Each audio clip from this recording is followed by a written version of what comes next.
Gaano ba kamahal pag na-produce yan?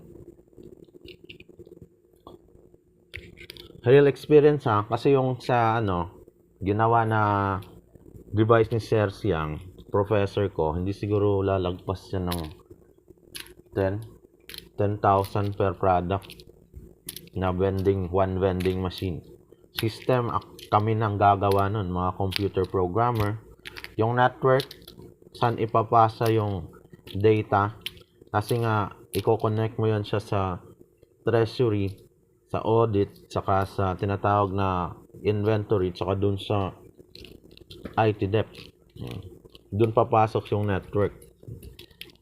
Akala mo CCO, hindi yan madali. Kasi infrastructure ang babaguhin mo, saka data flow.